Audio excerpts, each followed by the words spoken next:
take your seats. We'll start up now.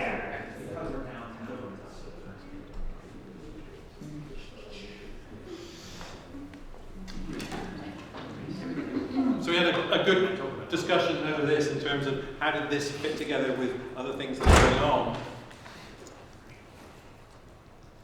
And so we've looked at, from St. Thomas and from Bethesda, some of the strategic priorities at the church level. Okay? Then we actually break this down a bit. And so we take one of them, evangelism. Okay? So we drop down, and within that, basically, as it says here, develop, implement, and involve parishioners in the invite, welcome, connect ministry. Anybody using this? This is sort of technique? Yes? Okay. We started about 15 months ago. We haven't done anything on the invite piece at all. We decided that unless we understood how to welcome, once we'd actually got them there, then we weren't going to get 100 new people to come along, and we just didn't have the welcome bit. So we spent 14 months working on the welcome piece, which is going fantastically. The connect piece we haven't done much, and the invite piece we've done none at all, very deliberately. Okay? So we will talk about that. We actually got slides on each of that. And to encourage members to proclaim my word and example of loving, liberating, and life-giving news of God in Christ. So we wanted, for each of the ministry areas, like evangelism, worship, whatever, to actually have a purpose that would start the conversation when you start talking to people about, oh, are you going to volunteer for evangelism? Are you going to volunteer for outreach? Are you going to volunteer for, like, what is it all about? And then we basically said, you actually need some contact points. So for evangelism, former senior warden Beth Cole, current vestry member Becky Myers are the chairs. Reverend Canon Geis, Elizabeth Geis, is non-stipendiary assistant priest, is a big expert in evangelism, has written 3 or 4 books on it. Fred Staley is our associate for administration, as he says, he's the associate for meetings, you know, there's loads of things to go to, stuff like that. And we have a full-time staff coordinator for evangelism, April. And then ambassadors. We have 2 sets of ambassadors. We have welcoming ambassadors and greeting ambassadors and welcoming ambassadors. When you come on Sunday morning, the greeting ones just stand there and shake your hand and say hello. And if they don't recognize you, they basically say, oh, are you new here? And stuff like that. And we try to identify on the way in the new people. And then if they go in and they're new, we actually get someone who's one of these ambassadors, and there's about 120 in our church. And they have a blue ribbon on their name badge. And then we would ask one of them to go and sit with the new people and just talk to them and see what's going on. Are they just here on vacation? Are they church shopping? Are they still the architecture? They don't know what it's like. Can we help you in any way? On the way out, if we haven't picked them up that way, on the way out, like most people will file past the rector in the narthex, and he'll shake their hand and ask them if he doesn't recognize them. And then someone like me, who's a welcoming ambassador, will be standing right next to him, and he'll turn around to me and say, Paul, this is, and introduce me to them, and then I will take them off into a process. We had a process where we take their information from name badges, we take their information in terms of, we have a newcomers program that runs for 3 or 4 weeks to come to that. And then about 4 months ago, we changed the process. And for the people we identified there, we had little metal vases with fresh flowers in them, and everybody who was new like that got one of these. Since we have done that, one person out of 62 new families has not become a member. And everybody just says, the flower is fantastic, your greeting is fantastic. Like, the rector says hello, and then we expect to walk out of the church the way we normally do, and here's someone like me who'll actually talk to them, take them down to the parish hall, have a coffee, introduce them to some other people, they give them their flowers, whatever. They get a phone call that afternoon from somebody else in the team, basically saying, thank you for coming, are you coming on Sunday, or we have this special event on Wednesday, whatever it happens to be, would you like to come to that? And the stickiness is immensely good. And it was pretty good, and it's now immensely good just because of the flowers. Because we did everything else before that, and they have just transformed it. And I'm a very logical person. I understand why the flowers are going to change. I like flowers. I like fresh flowers and things like that. But in my garden, I grow herbs because I like cooking and I grow flowers. But it is work. It's just a technique. The renewal works, which we talked about a bit, and then what we're actually doing going forwards. And then our priorities in 2020. strengthen the evangelism committee. It needs 3 or 4 good members. Execute the spiritual life survey and commence the follow-up. So that's the renewal works in terms of the spiritual life survey. That's going very well. If you don't know about this, they tailor it to actually fit with your church. They actually do a number of churches at the same time in the same time scale and things like that. So you basically fit into a schedule with them. In our case, we got whatever it was, 130, 140 households to actually go online and fill it in. We basically invited everyone and we've got that number to do it. And then they don't give you the answers back for a poll, they give it back for collectively for your church, these were the answers and things like that. And out of that, we can then work out what we need to do to change in terms of our faith life and bringing people in, I mean within the faith, not attracting them to the church. And so it's another dynamic of what we're trying to do. So we're trying to do all of these things at the same time. Integrate the activities with formation, emphasis on discipleship, ensure that all new member activities result in the required information being collected. We're not going to do this in 2021, but we've got really good plans built by about October for 2021. And then we have a sit-down review with the evangelists and team and basically go, okay, what is going to stop you doing this? And we will try and find every hurdle. And then we go, okay, we have 3 months to resolve all of those hurdles before you even get to them. And therefore we became much more proactive, thinking further ahead in terms of that. This will be the 2nd year we've done it. Last time we did it, it was really successful. And we probably got 12 of the 16 major issues that cropped up during the year we'd identified beforehand and actually were almost solved before they came along. So even though some of it's mitigating, you can't stop it, a lot of it was people didn't even notice the little bumps in the road. So that's just an example. The one thing that's missing here is the impacts piece. I just didn't have enough bandwidth last year in terms of doing generosity on this. And so over the next 2 or 3 months, we will actually add into these priorities the impacts we actually expect to get. So from 2020, if we did all of that, what would be the impact? Like, in terms of new membership, in terms of increasing faith, in terms of spreading Christ's teachings, things like that. And then on the outreach side, and you can read for yourself what's up here. You've got enough of mine. BBTS, if you actually put that in, you may get us first, but you usually get us second. It's usually the big bad toy shop that you get first, okay? If you do a Google search, okay? Okay, this area we are rejigging a lot. We do actually have a new person in. The lady that's there, Judy Payne, and there is now the chair up here, but the slide was done before I actually got the answer. And you can see on the outreach side, we split it into education, food, shelter, and these other things. We don't have a shelter. What we actually do is we work with 2 or 3 of the shelters, and we go, what money do you want? What resources do you want? What help do you want? Some of the time the help is they actually want some lawyers to actually go down there and help the people at the shelter to resolve a legal problem and things like that. And we have lots of lawyers, so that's not a problem for us. Empty bowls. Don't know. Anybody know this concept of empty bowls? Yes, a few not. Okay, so we started it. We didn't start. We started doing it on behalf of this overall concept about 4 years ago, and it's gradually gone up. So I think it was like we got 10,000 to give to the food bank the first year, and last year we gave whatever it was, 88,000, whatever. And we actually underwrite all the costs in terms of staging it at the church, and then we go and get sponsors to cover those costs for us. So it actually netted out that it cost nothing to actually stage the whole thing, and 88,000, which was the net proceeds of the whole thing, 100% went to the food bank. So, and they're way better at working out what's than we are. So you can see lots of different people associated with that. So priorities there. It's obvious that we actually need to work out the organisation, the leadership, and the financial processes. We gave away $580,000 last year, and we, to be honest, were not in control of where the money was being spent, and it certainly wasn't being spent in a very effective way. And we actually think with the same amount of money, we can get like 50% extra achieved simply by being more careful with how we spend money. Like taking one senior to 5 different places around the country to see which one he likes the most for colleges, and booking the tickets a week before you go. It's not a very economic way of doing things. So let's be sensible. we'll do 2 or 3, we're not going to do 5, and we'll actually book it at least 3 months ahead and get the whole thing organised, and the price drops per hour.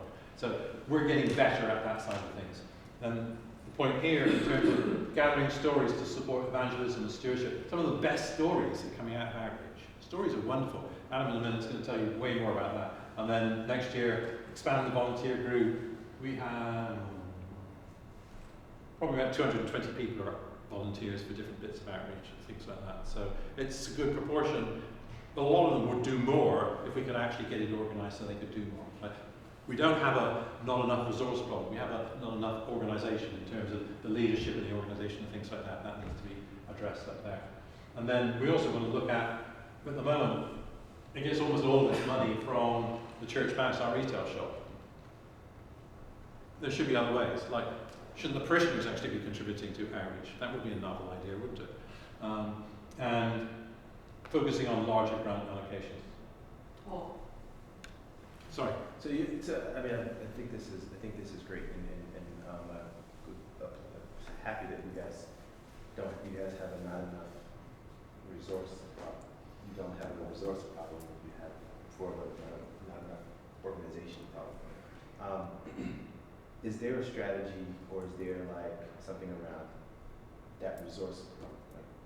So some churches just don't have the resources to be able to do to be able to do a large scale program like this or something like that. So what would you say for churches? But we had that problem 5 years ago. We just couldn't find enough people. And we then learned that if we actually created stories that were real, not a child, but John Smith, here's a photograph of him. This is where he was living. This is where he's living now. This is what he was studying. This is where he is now. People just came out of the woodwork to come and help. I want to help the next John Smith, Mary Jane, whoever it happens to be. It was all about, we were bad at communicating, and we didn't comprehend 5 years ago the power of telling a story in the right way. Were they people inside your congregation, or were they? Yes, no, inside. It was like communication internally. It was all about numbers. It was almost as though everybody was an accountant on the finance department talking about outreach. It's like, no, we actually have to turn this around and go, the impact on John Smith was this. He's now doing really well at college. He's into his second, or he might even be in his third year now. And this is where he came from, and that's what we've been able to do. And that's one. Now we have 10 others at college, and we have 17 in the pipeline in high school. Wouldn't you like to be a mentor? And that's where the resource just came piling in. But the problem wasn't that people weren't there. The problem was we were very good at communicating. It seems to be that stories are the way. And Adam's going to tell you. So, also though, for resource, I mean, strictly from a fundraising perspective, that's an entirely, there's a lot happening here this week that you might, if that's something that you mean when you say resource, the fundraising and the way that they go about it here, there's the Lake Institute on Faith and Giving, and they sort of teach a lot about culture. We were talking a little bit about the scarcity model and some side conversations, and the idea that, we can't do that because we can't. How are we going to pay for it? We better not.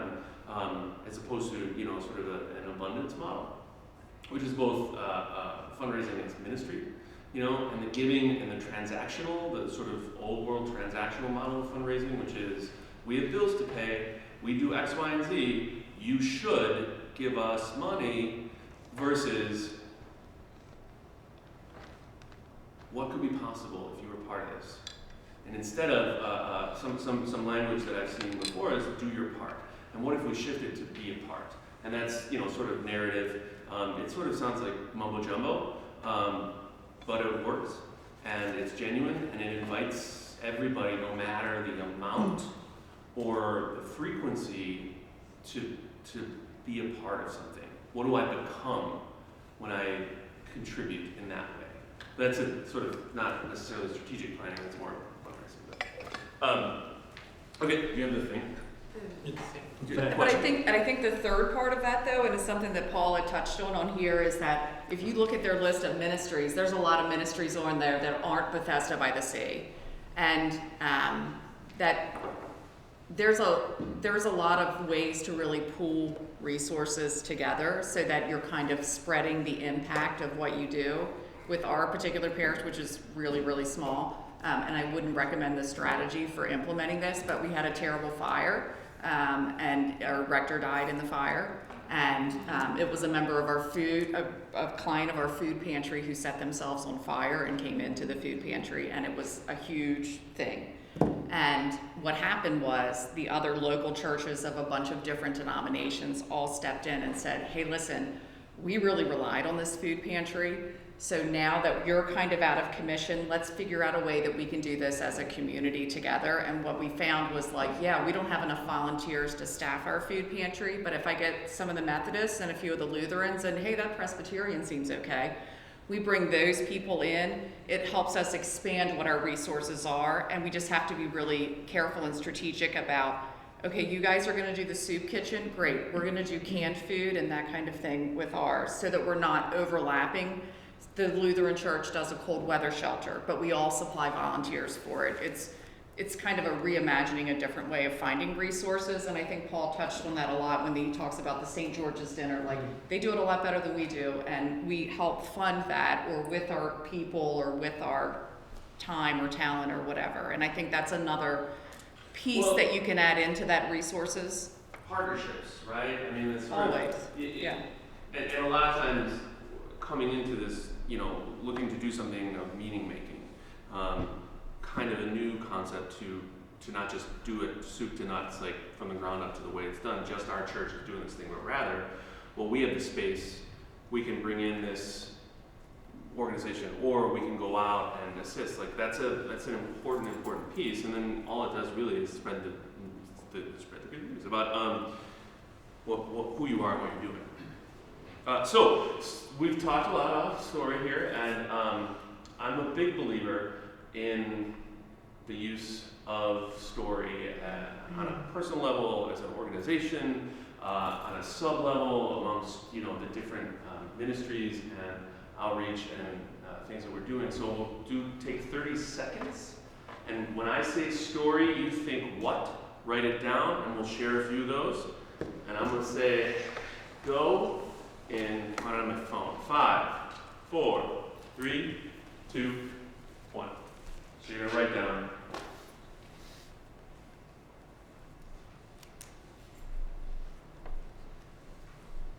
Like the story? Like you want us to tell the story? When I say story, what do you think? Word association, right? Is that what you're asking for?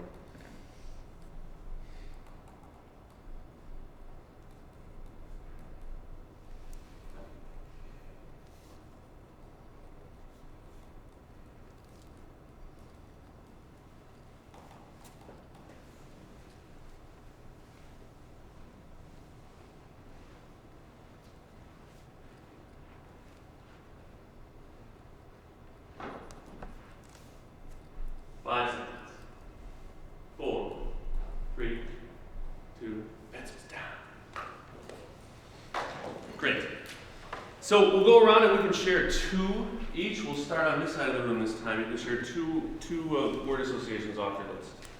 Well, when I think of stories, I think of success stories, not just stories, because there are bad stories too. And then I think of harvested testimonials here. Cool. Emotion and sharing. Passion. Okay. Sharing and inspiration, other lives. Personal and impact. Sharing and change. History and fun. Just have one experience. Characters and drama. Relationship and impact. Incarnation and pointer to the point. Imagery and movement. Imagery and movement. Communicate memory. Uplifting and interesting. And revealing and life. Great. I'll share a few of mine with you. It's my favorite building in New York. Sometimes a book read at bedtime. Those are my daughters. They're not that old now. They're older. I miss those days.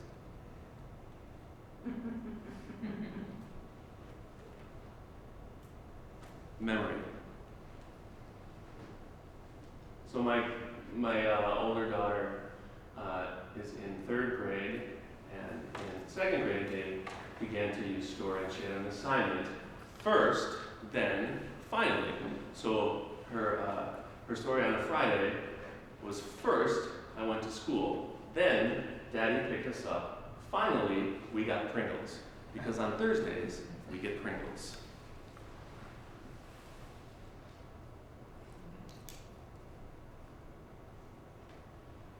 So when we're talking about story, we're constantly thinking, when the moment of whatever particular thing that's happening in our church or in our conversation, what is the story that's being told? What am I hearing? What are we going out to tell? And the framing of that will help with every single strategic initiative that we employ. If we're constantly looking at it from that narrative standpoint, that is the way that we're engaging, the messaging that we're giving, and someone said, the life that we're aspiring to. In 2005, David Foster Wallace, the now deceased author of many wonderful things, gave a commencement speech, and I love nothing more than a good commencement speech. I would commend to you to check it out. You can Google it. It's on YouTube. There's 2 versions. One is like the full thing of him at the podium, and another is a sort of truncated version that's been kind of set with some imagery and some music. And he opens his address with the following story, which is one day there's 2 fish swimming along in the morning, and then a third older and larger fish comes in. After a few minutes, he says, "Morning, boys, how's the water?" And then he swims away. After a little bit longer, one fish turns to the other and says, "What's water?" And the point of the story and that he makes is simply that sometimes the largest and most obvious important things are also those that are hardest to see or talk about. And so if we put story at the center of what we're doing, we're keeping present with that. And the invitation to let people add to the story and be a part of the story is something that will sow the seeds of strategic success.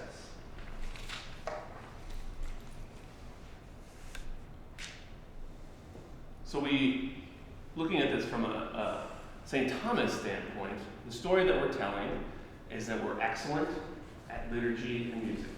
The story that we're telling is we're a place where you can come and experience that excellence and you can be a part of it. We're telling a story about the future in the sense that we're educating folks at the choir school. This education is an extraordinary and different thing. The point that I make all the time to people is that my kids are in an awesome school. It's a public school in New York City. There's 25 kids in our classroom. So if you think about teacher to student ratio, that is a pretty big scale. And in the choir school, total enrollment, grades 3 to 8, is 31. So do the math and figure out, the kind of story that we can tell about that particular academic, regardless of whether or not anyone grows up to be a musician. Just that experience alone. And same things that we've been talking about here.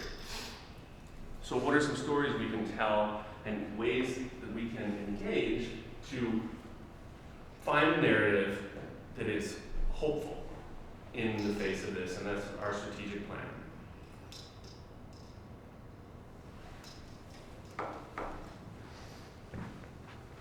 Next time we gotta get 2 of these. Hi, Mom. To go back to your question in terms of, so one of the things we've been tracking over the last 8 years now is what's stopping us doing what we want to do. In your case, it might be we just didn't have enough people to actually help with mentoring or something like that. And it took 3 to 4 years for us to actually get the penny to drop. And it was, we have to communicate in a different way. And we have to start segmenting our membership and start segmenting the wider community and be much better in terms of going, what is the audience? What is the message? and what is the medium by which we're going to communicate. And we systematically worked our way through that. But the theme that came through over and over and over again was, if you have a really good story to tell, it totally changes people's perceptions. It stops you talking about process, which is great. It talks about the impact, which is great. It talks you about the opportunity that could be created if you, new person, comes on board, because you can actually make this even more successful. It doesn't get into what you specifically have to do. And that's a totally separate conversation. The conversation is about, don't you want to be part of this success story? And it's still a story, but it's a very successful story. Okay? So, during the whole of 2019, we didn't just do a sort of a review of the strategy for a couple of weeks. We actually spent the whole of the year, and every vestry meeting, the vestry were told right up front at the beginning of January, and a lot of them really did not like this, that we were going to create a team who were going to do the legwork to review the current strategy. The team to do the legwork was the vestry. And therefore, at every vestry meeting, there was going to be 45 minutes of what do we need to do next. And then, as we worked our way through it, was, okay, you don't know enough about some of these areas. We'll bring in some other people who know more about outreach and the issues, or evangelism, or issues we were having with ushers, or whatever the problem was. And so, it was like, okay, if we solved all of these problems, what would be the impact? And we ended up with, here are 4 things we need to do. The annual campaign and the long-term financial security, expand Christ's teachings, deferred maintenance on buildings and grounds, refocus on outward ministries for growing needs. So you saw that earlier. But it was like, okay, we weren't going to solve that problem this year. We knew it was going to take us 3 or 4 or 5 years to really make an impact. Now, the one bit we haven't done is defining very clearly what the impact is. But that will be done in 3 months, and then we'll update the storylines to actually include that, so that if you're looking for volunteers or outreach, you're going to go, look, if you come on board and you help with the mentor program, whether it's at high school or at university, and it's very different what you have to do, this is what we can achieve. And so, at the moment, we probably have enough mentors to do that. What we don't have is enough money to actually keep funding more and more students at college. Okay, so we'll solve the financial problem. Then we're going to be constrained because we don't have enough mentors. We'll solve that problem. So why don't we solve that problem first, and then say to the people that we want some money from, look, we already have the people if you're just ready to help us. Because it's not just volunteer time that costs nothing. It's, oh, you're going to college. Here's a brand new laptop. Okay? Here's the money to cover all your books. You're actually got a credit at the bookshop, not the money's in your pocket, so you can actually spend it on drinks and stuff like that. So controlling the money, but actually doing things, stuff like that. So really making it so that someone goes, oh yes, I want to be generous and give to that. And oh yes, I want to be generous and give my time to this. And yes, I went to that college and my husband went to that college. We could take 2 people up and show them the 2 colleges, and we can actually introduce them to the chancellors and stuff like that. And they can really see what the place is like. Okay? So trying to end up with new stories that are very successful. But it does mean there's 4 really big things for us to do, which means there are 4 things that weren't good before. But there were quite a lot of good things. Okay? We spent the last 2 years basically doing a Celtic Christian initiative. Our rector had a 5-month sabbatical. So we basically sent him off to Ireland, Wales, Scotland and England doing research on Celtic Christianity. Okay, you want that? Yes. And we raised the money to actually pay for the whole of this. All right. And he then did all the research on this stuff, and we actually found the former Bishop of Oxford, who's a Celtic Christian expert, and we found the Dean of, I think it's Chicago Cathedral, who actually runs tours to do things like this. And so we actually put together a package, and about 20 people went over. They had to pay their own ways and stuff like that. to do that. So we linked his sabbatical doing the research to people going there. We actually brought Celtic prayers into most of our services, not 8 o'clock on Sunday because that's the right one, but everything else got Celtic stuff put in there. Our youth group, one year they do a pilgrimage and the following year they do a piece of missionary work. So one year they might go down and help rebuild some of the buildings that got knocked over by a hurricane down in South Florida and stuff like that. The other year they actually go off on a pilgrimage to this one last year they did a pilgrimage to Assisi. 2 years previous to that they did a pilgrimage to Canterbury Cathedral to go and see the Archbishop of Canterbury, stuff like that. So they have to raise all the money themselves through things they actually do at church, and their parents obviously kick in. And that's the group there. The group that's doing the mission trip this summer, I think is up to 19 now. The youth group is really improving. We have a director for children and youth education, who's like a level below an associate, who works for one of the priests. And he inherited, I think, less than 20 0 to 18-year-olds. We now have more than that just in the youth group, let alone all the children's groups and things underneath. So that's coming through. That was something that was really poor. It was an old person's church run as a country club. High quality art, liturgy and music, it's essentially very formal. Think of a sort of big service in England for a wedding or coronation or something like that. It's almost like that. Here are the flags going, here are the different crosses, the crucifix, the acolytes, here's all the clergy and stuff like that. If you're really into pomp and circumstance, it's absolutely great. If you don't like that, don't go to the 11 o'clock service. Daughters of the King didn't used to exist. Wedding coordinators. I'm sure this has something to do with the fact that we've been on television a lot because of visits from President Trump. He used to come and see us at Christmas and Easter, so twice a year. But last one, he actually went off to a different church in West Palm. So, but it meant that we went from 2018, we probably had 25 weddings. Last year, we probably had 50, and we have more than 50 already scheduled for this year. So it was this is really good, and it's actually a fundraiser, and it's a way of bringing a lot of people into church that don't know us, and they may never see us again because they've travelled in from all over the world and stuff like that. But it's a great piece of come and see us and see what we're doing. Church Mouse, as I say, a retail shop, top for sales of 1 million this year. That's the first time we got over that. It's the 50th anniversary of the Church Mouse, which is what our shop is called, and we celebrate that next month.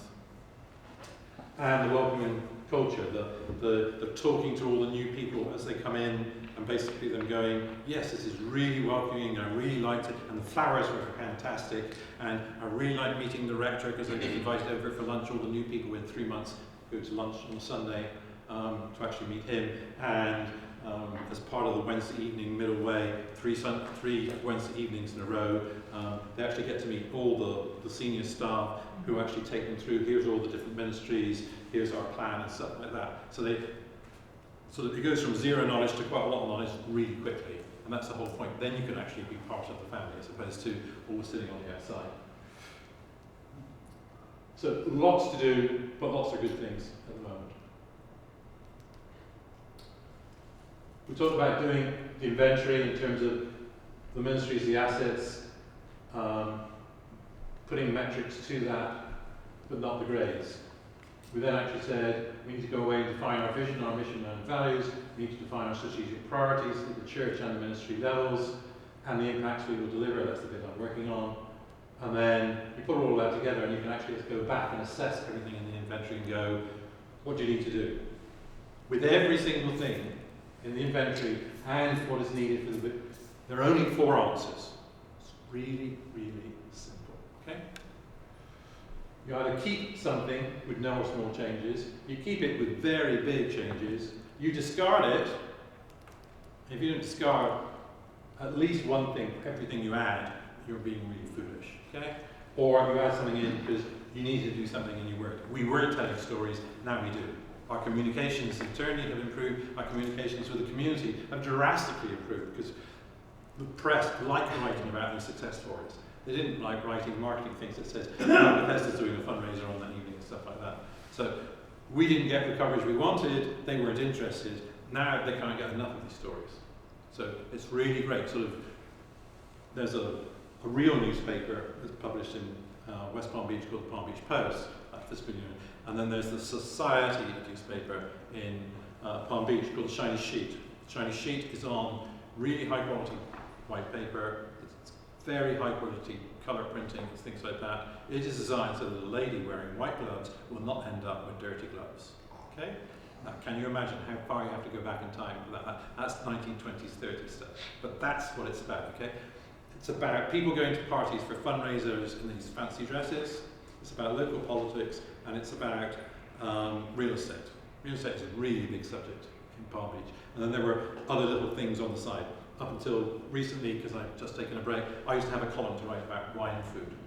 So I would go and review a restaurant, or I would have, let's say, one of the Mondavi brothers come over to Florida, and I would go and sit with him, and we'd taste 20 wines, and then I'd actually write about the wines, and then talk about the story of his father and his uncle actually having a boxing match, like big fight, and it ended up with Robert Mondavi being kicked out of the Mondavi family with a couple of $1 million. He then went on to make a really fantastic winery of his own, and Peter Mondavi actually runs the Mondavi family going forward. So that was a really nice paragraph, how these two came from a big fist fight between two brothers. So people read things like that, but most of the time they're reading politics and real estate and where is my picture in the paper? Like on a Sunday, the number of photographs of, there has to be all the people who are the chairs, the honorary chairs, the esteemed chairs for a particular function, and did they raise $1 million? That's the threshold. Didn't raise $1 million, you didn't really do very well, okay? And you won't be asked to actually run another one of these, but if you did, whatever. I go to one a year. And there's about 450 a year, okay? So, we covered that. We have a lot more to cover tomorrow. We're going to talk about leadership. We're going to talk about stakeholders. We're going to talk about communications. We're going to talk about strategic fundraising, because that's an essential part of the strategy, and you approach it in a different way. And we have another number of other things. But just in a couple of minutes, sort of, you said at the beginning what you wanted when you came here. Are we getting anywhere close to what you want? Is there something big that you still haven't got from what you want? We'll write it down, and Adam will work really hard to put it in there for tomorrow. Well, the biggest thing for me, we have an ASA of like 100 people, so a big church, an endowment, a new endowment. But it's scaling down what you guys do at these big resource-based churches.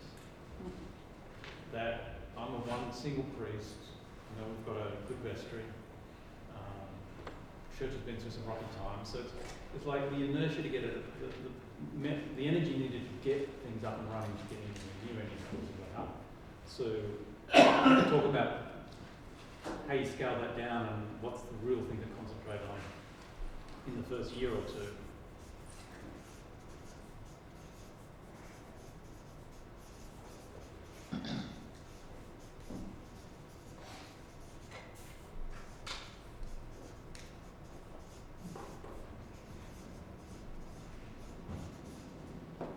I understand what you're saying, but I would also put it into context. You do have an endowment. You do have a full-time priest. The endowment came in 2 months ago. So I can go to an Episcopal church in West Palm that doesn't have an endowment, has a part-time priest one day a month, one day a week, and it's not Sunday. And half the congregation only speaks Spanish. And so I totally understand where you're coming from, but you're not at the bottom of the pile. No, I'm not saying that, but compared to what you guys like in theory, everybody here has got an endowment, otherwise you wouldn't be allowed through the door. It's called SEEP after all. Sure, I understand. And I think too, part of it is, I mean, the biggest cost, biggest resource is people. And part of that is, you know, exactly what the entire conference is about and what we'll kind of get to tomorrow, which is leadership and sort of finding and then setting them up.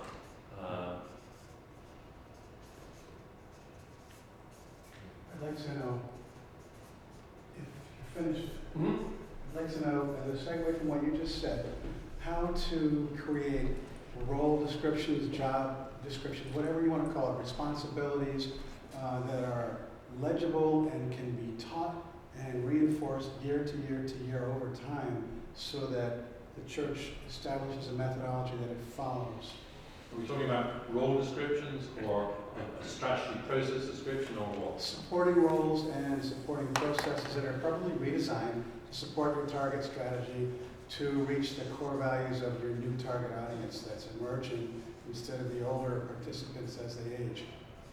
You're going to have to do a lot of redesigning of processes and establishing new roles with written definitions, some sort of training program for the volunteers so that you've got consistent progress and focus moving forward.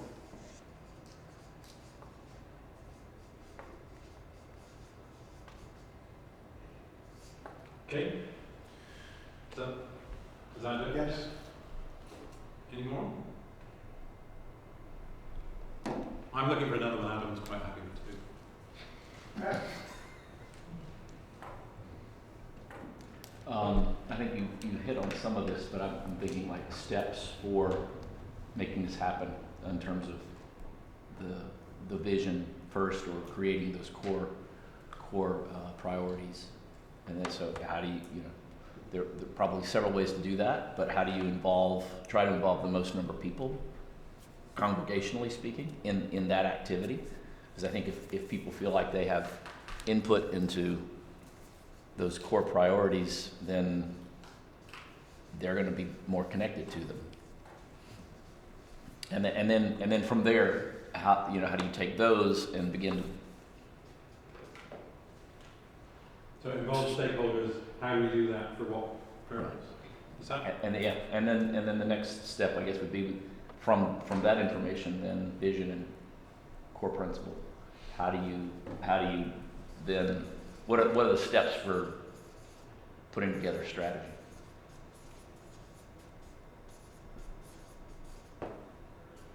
Okay. Any more? Combating mission fatigue in the process, particularly in smaller systems. Is it mission fatigue or is it change fatigue? Process fatigue, let's say.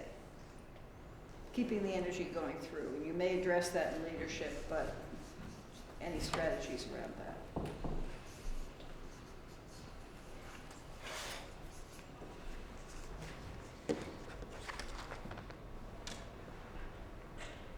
I have space for one more. Where are we meeting for dinner? Are we here to walk together, or? I'm not sure actually. I wasn't in charge of that sort of logistics. But I do have. I think you just convene there. Okay. It's Okay. only, yeah. Where is this Falls City Market? So there's False Market is right down. Downstairs. Okay. Gordon Birch is on 4th Street, just like a block away. What? Gordon Biersch? Gordon Biersch. Yeah, that's it's like a right. block away. I'm staying at the Hilton. The Sea-Lot Hilton. It's right down the street from that. And it's like 4-minute walk. So the Okay. app says it starts at 7:30, so meet there at 7:30, correct? Yeah. 7:30. So the dinner's everything I was sent said the dinner's at 7 o'clock. No, look at your app. Remember we talked about this at lunch today? Well, when you looked at it, you had the wrong things, and I was looking at the wrong thing. Okay. Yours is right. It says 7:30. Yours says 7:30 at the app. And so Okay. it is. So 7:30. So Yeah. Okay. anybody who wants to, will meet in where we registered for the hotel, not for seat at 7:25. Sure. And by then I'll work out where we have to go. Just for your edification, I will be there to start, and then I'm leaving to go to a stewardship thing. But I wanted to come by and say hello, and I feel like I wasn't around. I'm wondering where. Okay.